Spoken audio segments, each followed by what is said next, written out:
Hello, Region 12. I am Kaylene Ledgar, the 2020-2021 Region Advisor, and I'm here with Coral McVean, the 2018-2020 Region 12 Advisor. And we're here to talk about, surprise, the Region Advisor role. Thank you for joining me today, Coral. I think the best place to start is to look at what is a region advisor and how is it different to an international director? Thank you, Kaylene, for asking me that question. So yes, the region advisor, that role is a link between the districts and world headquarters. So that's a really important thing to start with. But really what it's all about is support.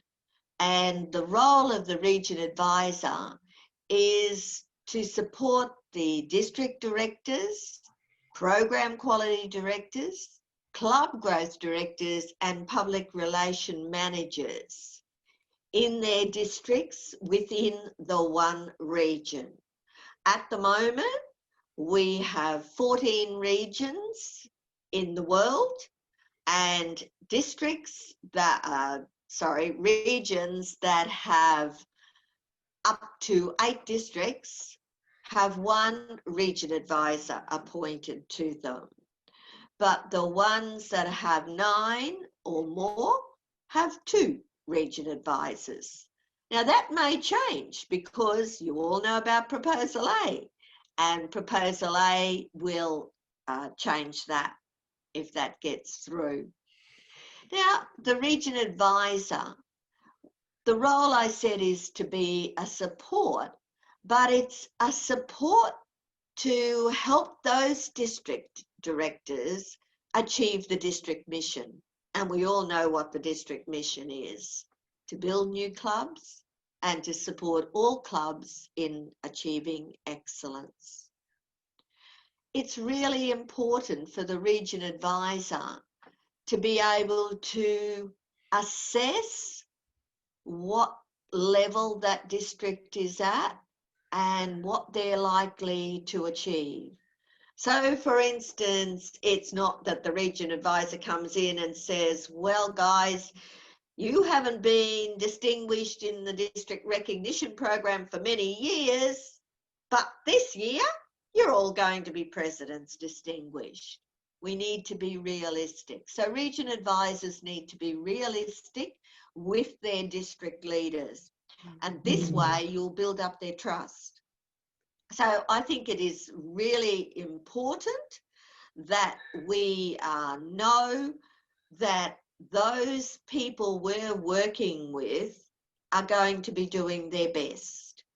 And sometimes things happen in districts, sometimes things happen in district leaders' lives that are going to affect their work as a district leader.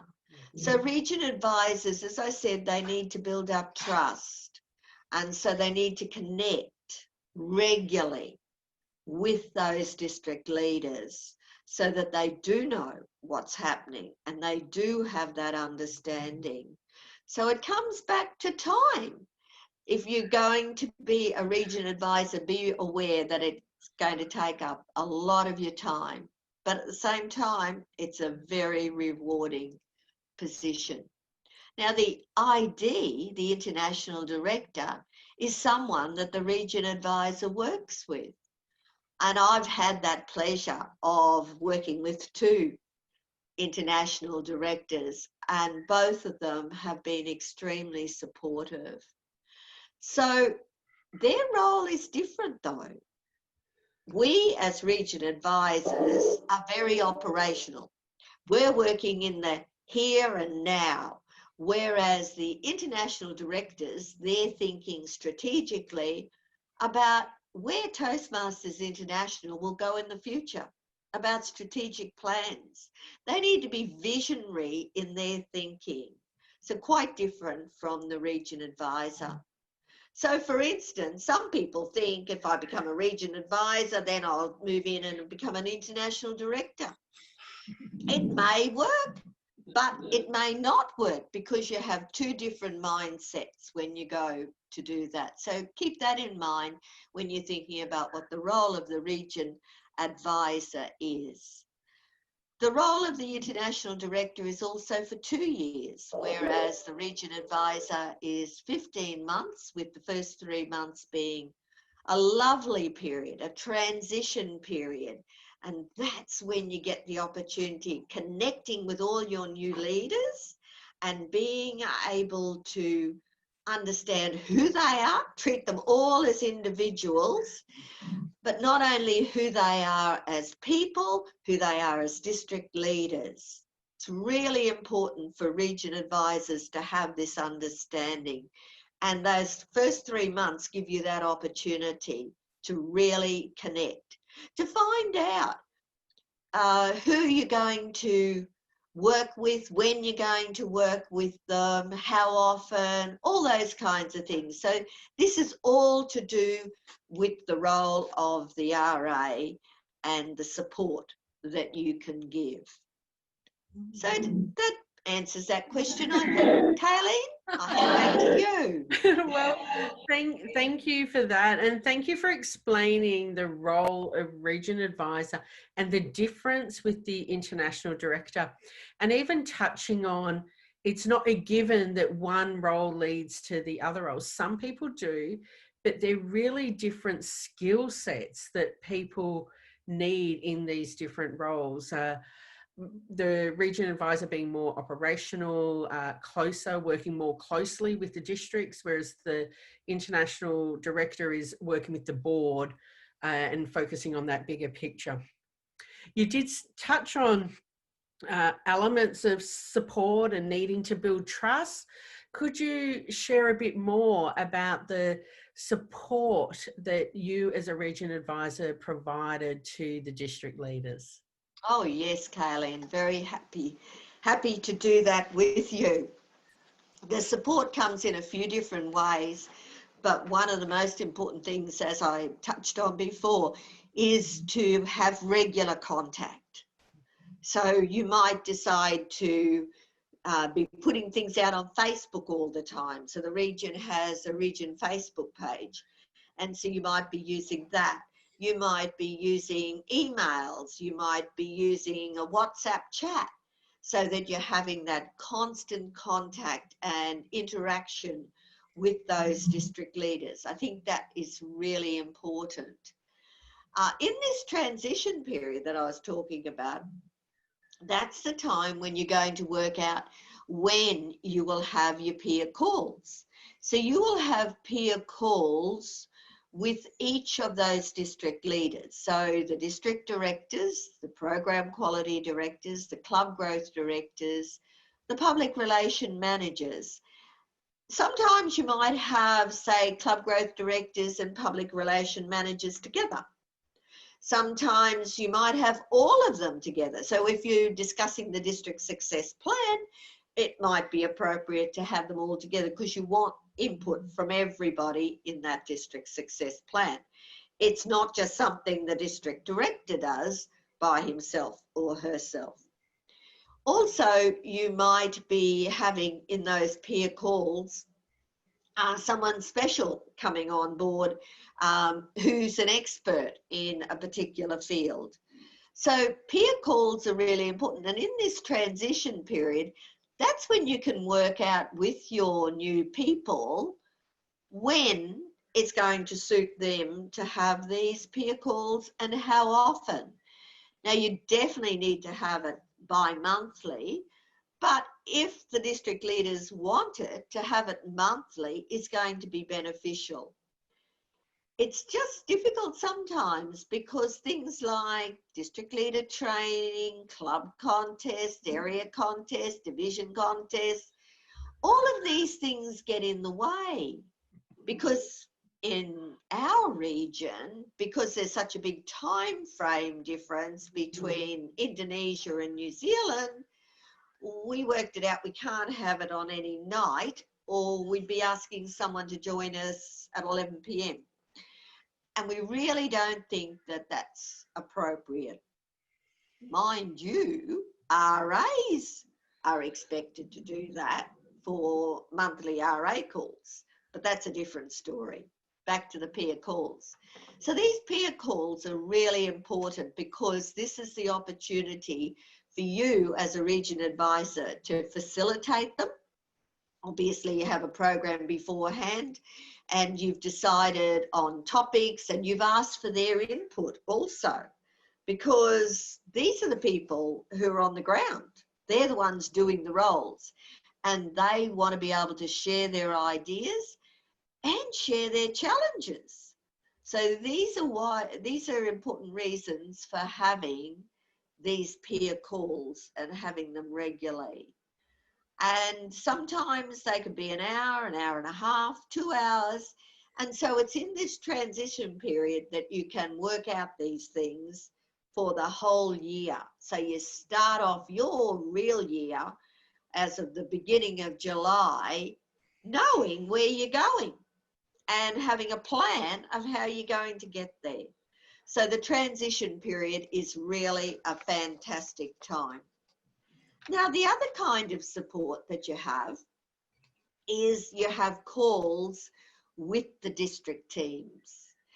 And once again, these are bi-monthly, or some districts will invite you. Now, this is something where they need to invite you. And so once again, if you've built up great connections and trust, they're more likely to want to have you there. And so you may be able to contribute during the call or after the call, or it may be a lot of listening on your part to hearing how well they are interacting with each other and whether they're on track with their goals that they've set.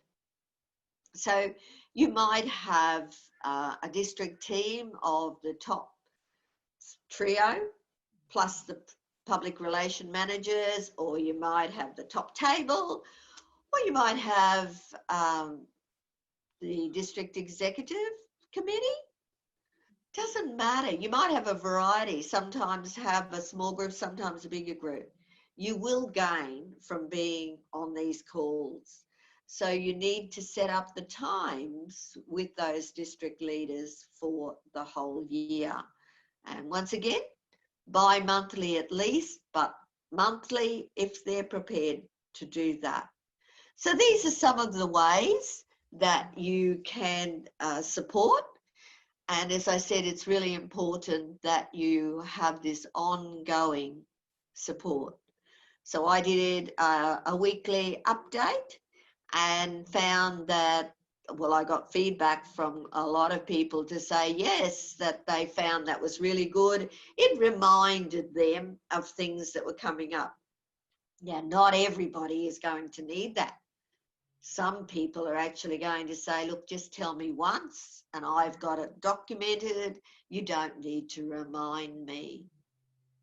But remember, we're looking after all of the district leaders, and some of the leaders might need that extra bit of support.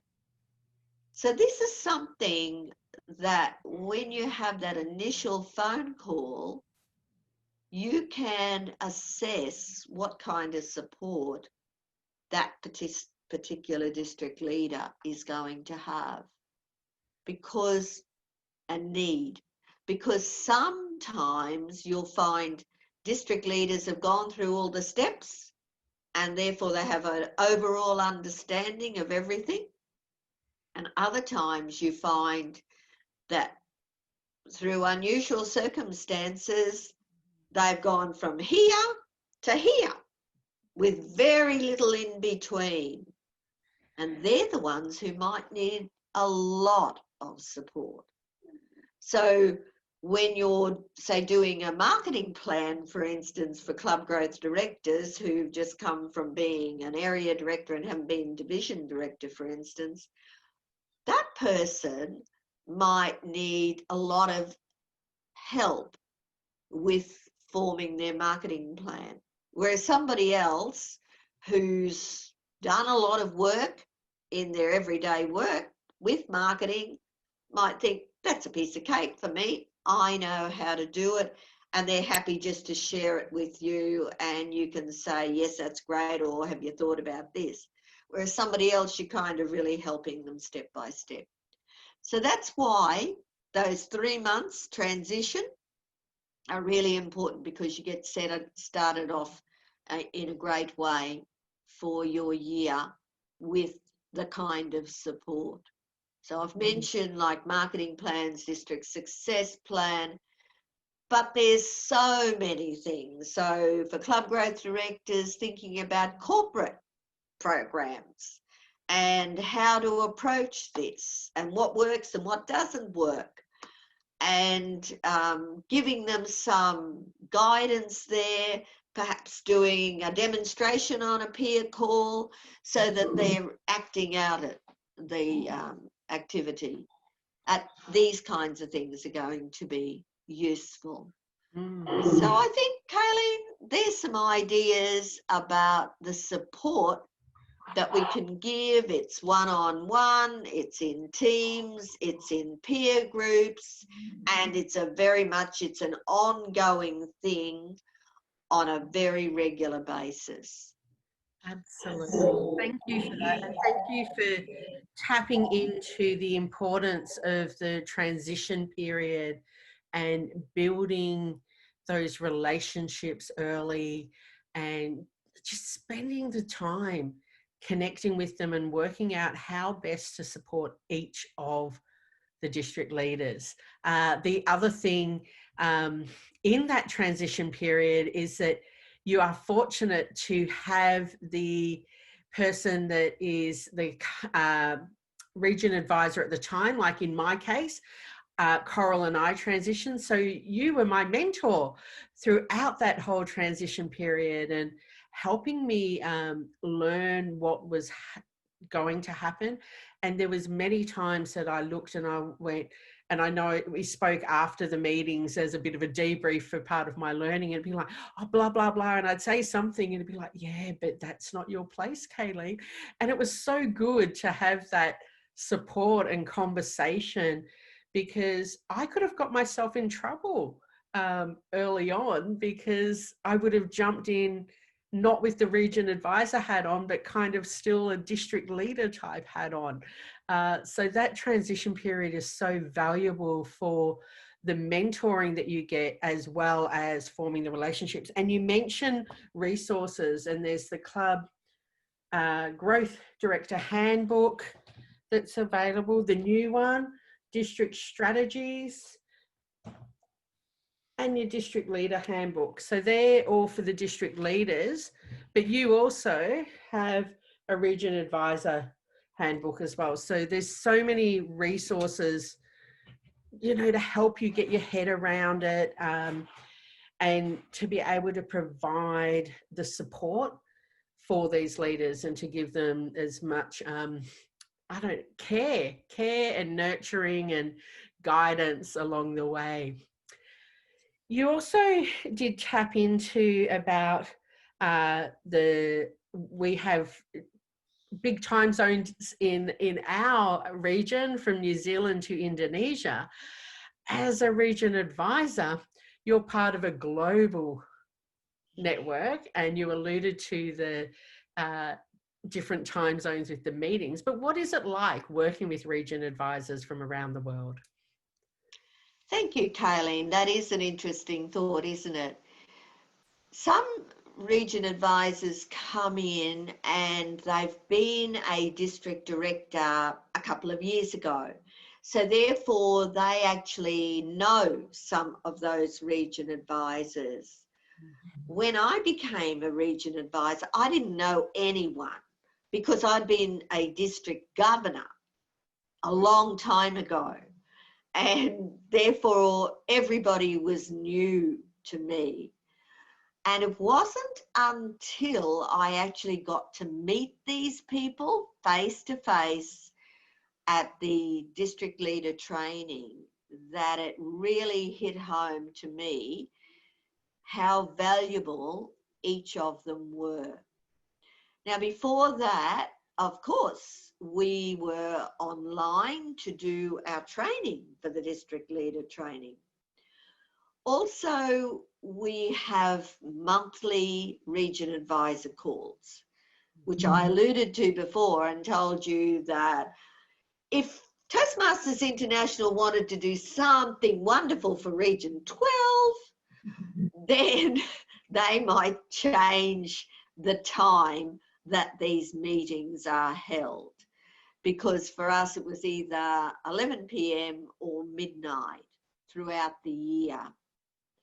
And for the training, it was the same.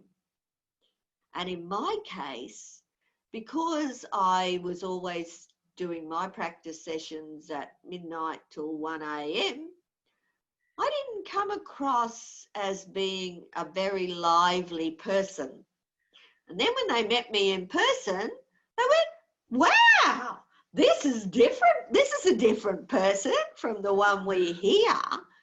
Because I don't know about you, but I'm not at my best at midnight and going on to 1 o'clock. And I must admit, Toastmasters International, for a few things, they have actually put them on when they've been able to have a couple of sessions of something. They have actually given the time frame that suits people from all around the world. So one time frame for Americans, one time frame for Europeans, and also a time frame that suits Aussies, New Zealanders, Indonesians, Malaysians, and people from Brunei.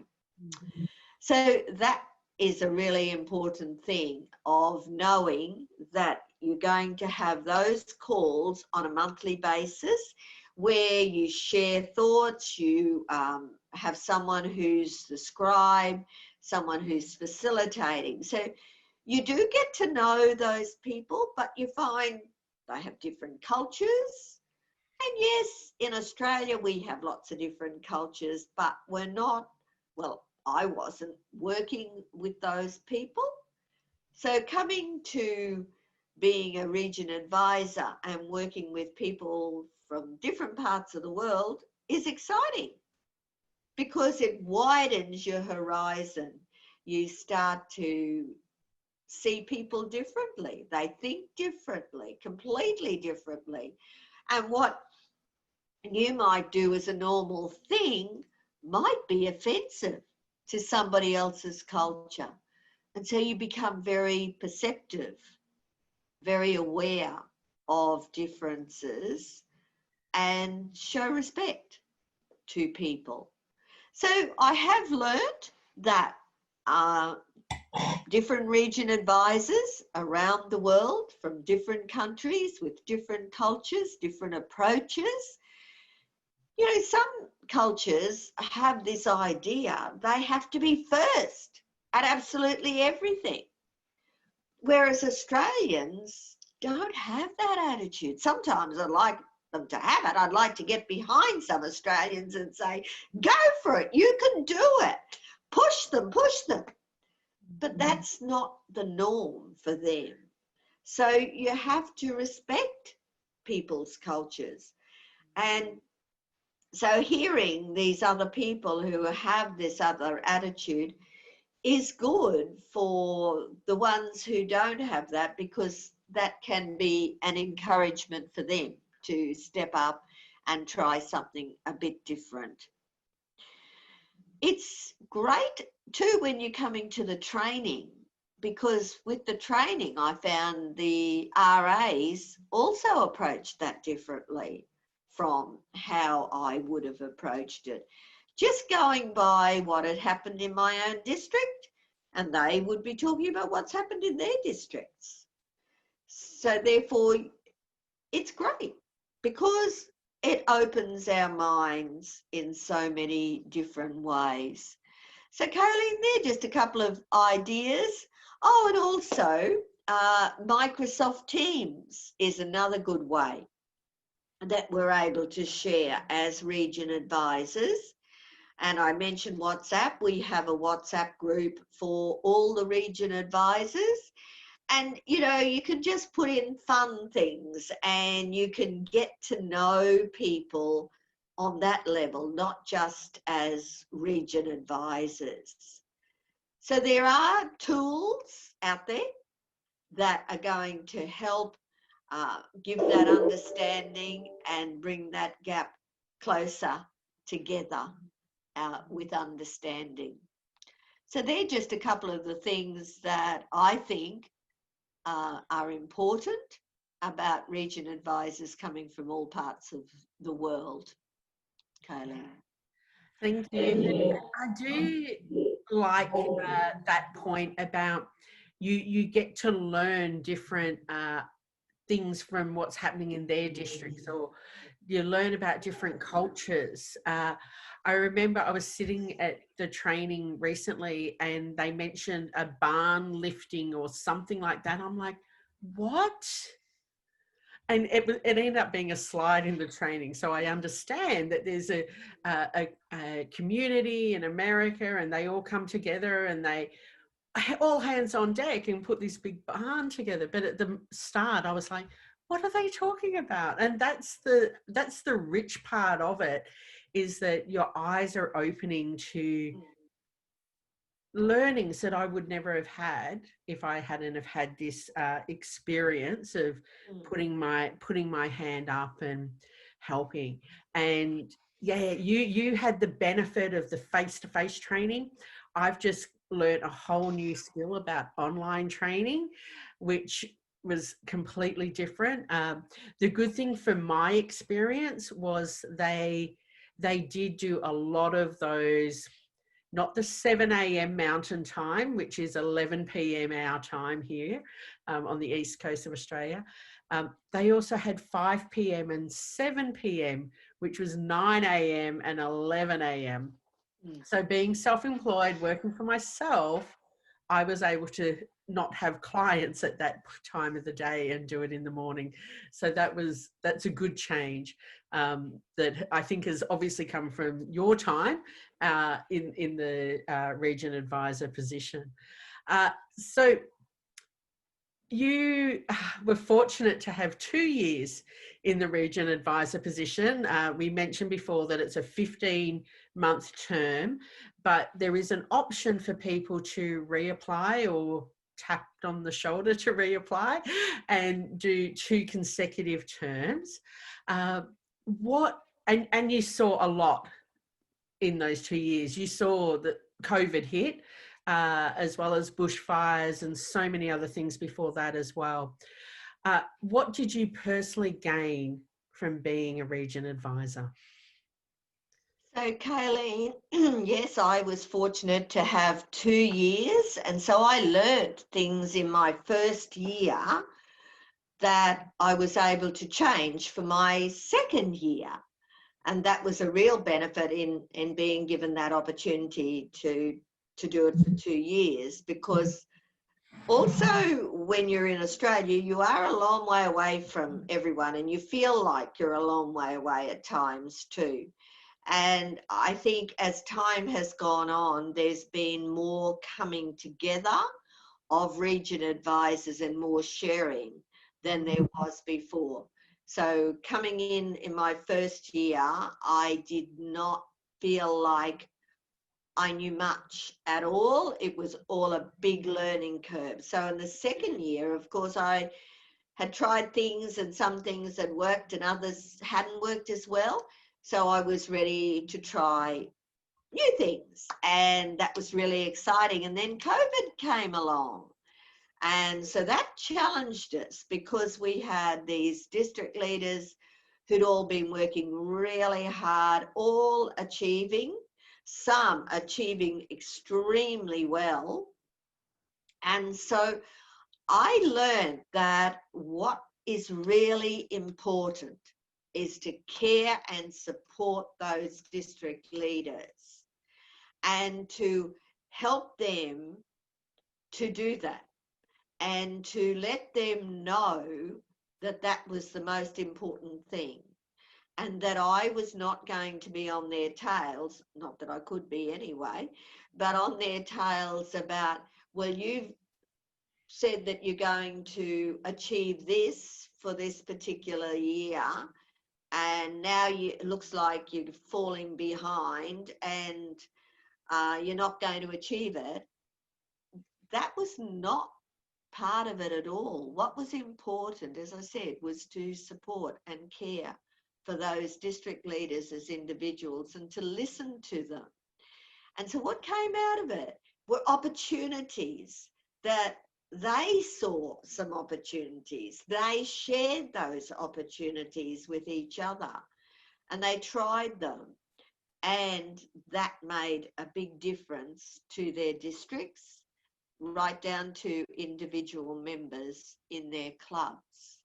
Because not only did they have COVID, they had droughts, they had floods, and they had fires, all in the space of 12 months. And with the drought in Queensland, for instance, been going on for many years.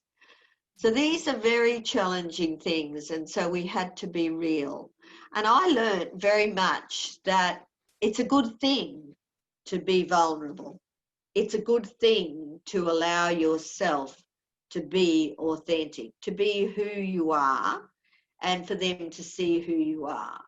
And in my case, to see that I was not cluey about social media, but that I could get other people who would be able to give me that knowledge.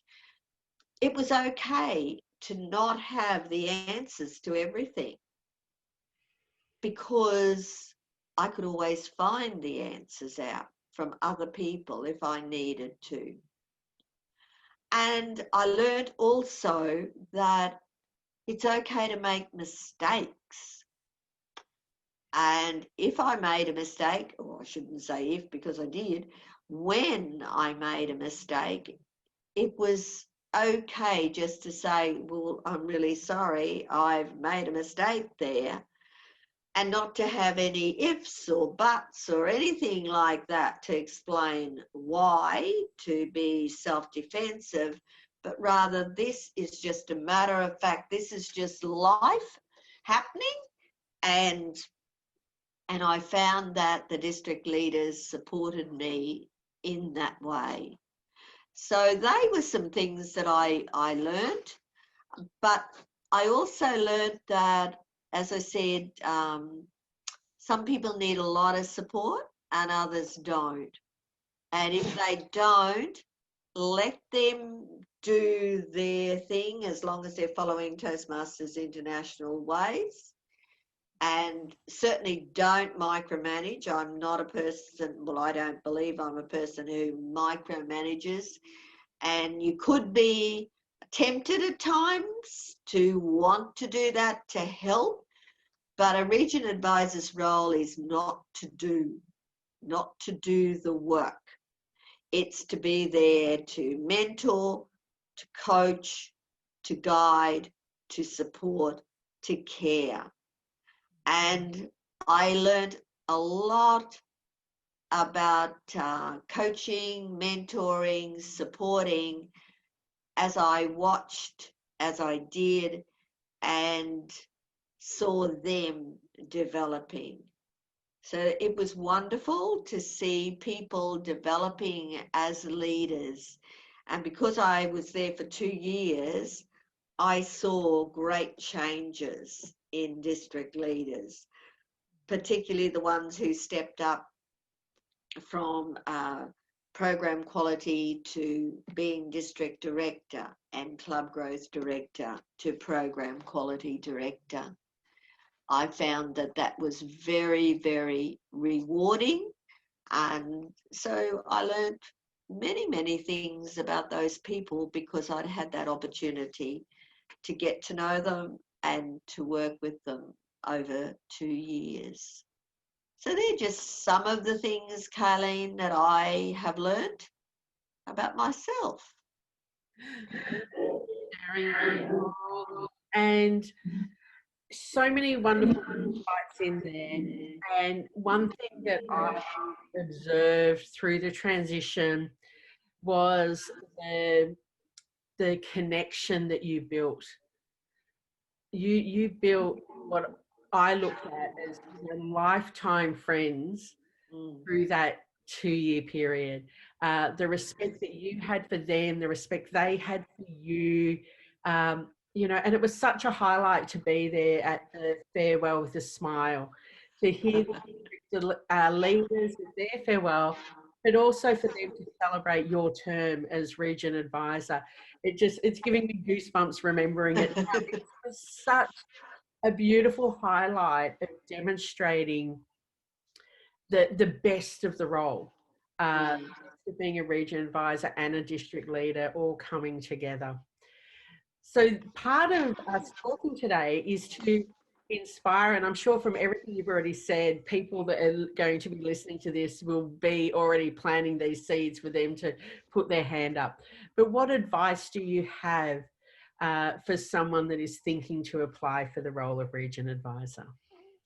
Thank you, Kaylene. Yes, well, I'd say do it for a start, but because you'll learn a lot about yourself and you'll learn a lot of skills that are things that you can use in everyday life, as we say, transferable skills. You'll learn many of those through the role. But I'd say too, seriously, to think about the time factor. It does take up a lot of time, and you need to be able to check your emails on a daily basis, maybe a couple of times a day, because things change so quickly. Yes, you have WhatsApp and you're using that for quick things, but there are a lot of other things that you do need email. So you need to have a really good internet service that's not going to break down on you when you need it most.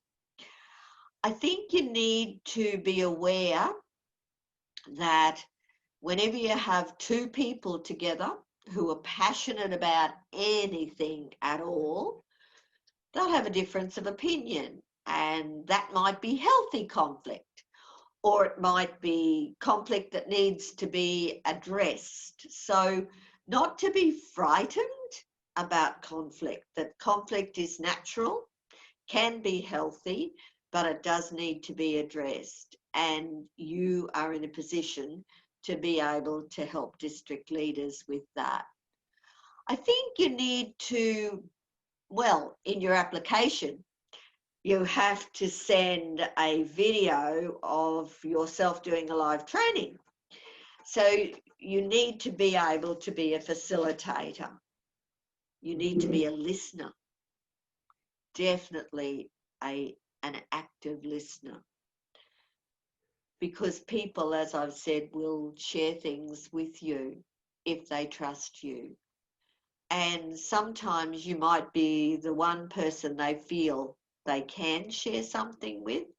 So yes, you do need to have really good listening skills. And of course, everybody's not like you.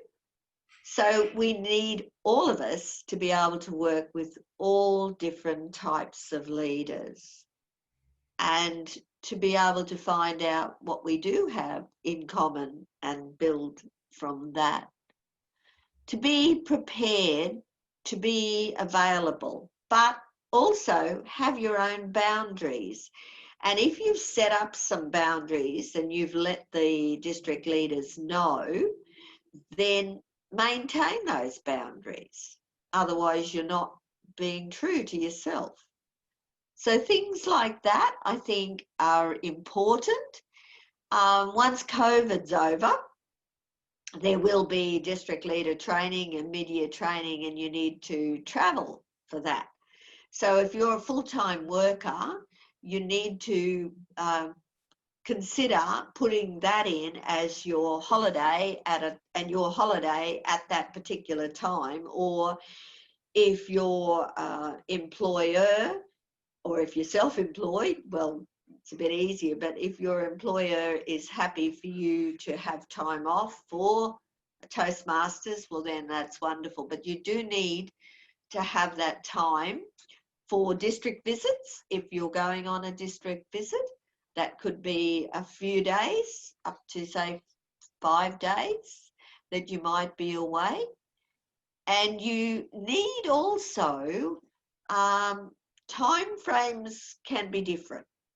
So in my region, Region 12, I think I mentioned before, is Australia, New Zealand, Indonesia, Malaysia, East Malaysia, that is, and Brunei. And so we have a 6-hour difference at some times of the year.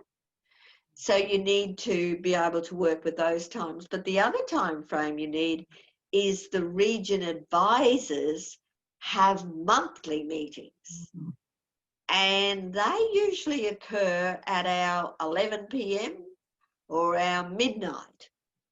So you need to be able to have that, do that, and then if you're working the next day, be up, bright and breezy, and off to work and keep going.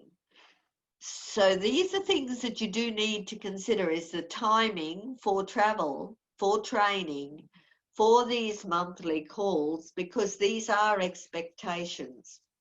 When you're applying, and I hope many of you will be applying, because really it is so rewarding. It is just wonderful to see other people developing as leaders and to know they're happy with who they are and what they have achieved in their year as a district leader when you've been the region advisor. So when you're applying, make sure that you read the application very, very carefully. And you need to have your application in soon, 30th of September. And yet you're only going to be appointed as of the 1st of April and only told about it in March. So 30th of September is a long way away. So it's a process and you need to read that very carefully. As Kaylene alluded to, there's a region advisor handbook. So read that. It's on the TI website. Read what the region advisor role is all about, what the responsibilities are about, so that you know what you're really applying for. And then if you have that time and you have that inclination and you're prepared to work with all different kinds of people and face conflict when it occurs, and be there for those district leaders, then you will have a wonderful time. So I would certainly be encouraging you to put in an application. And in fact, you become a district director, you have 12 months break where you're the immediate past, and then you're able to apply. So I'd certainly encourage you, if you enjoyed your years as district leaders and as district director, and you are an operational person, not strategically thinking. Strategically thinking is not going to be the most important thing in being a region advisor. If you're wanting to be an international director, yep, that's what's important, or one of the things that are important. But for a region advisor, think about the here and now. That's what you'll be working with, the district leaders, in what they want to achieve and how you can help them achieve it. And if you're interested in doing those things and you have that ability and you have that time, then put in an application and go through the process. And even if you don't get it, that doesn't matter. You'll actually learn a lot about yourself. And you'll gain some extra leadership skills just by going through the process. So back to you, Kayla. Absolutely. I so agree with that. I applied a number of times for the region advisor position, and each time at different points in my life I applied, and each time I learned something new about me and I took a different approach to it. So as Coral said, 30th September is when applications for the 2021-22 region advisor position is due. So 30 September this year, 2020. As Coral said, read the application. Make sure you know exactly what you need to put in that application. If you are a past district governor or a past district director who has completed their term as immediate past district director, you are likely to be eligible. There is a few extra criteria about being a program quality director or club growth director as well. So check out all of the requirements for it. Reach out and ask a region advisor, a past region advisor, and get their insights if you want to learn a bit more as well. I hope you found this really valuable. I have loved listening to Coral, hearing about Coral's experience, and I'm already in the position, but I'm inspired and just motivated to really give this year my all in the role.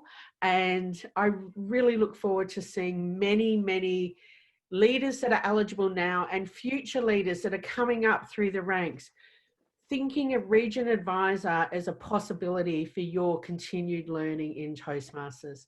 So thank you all for listening, and we are here to support you. Bye for now.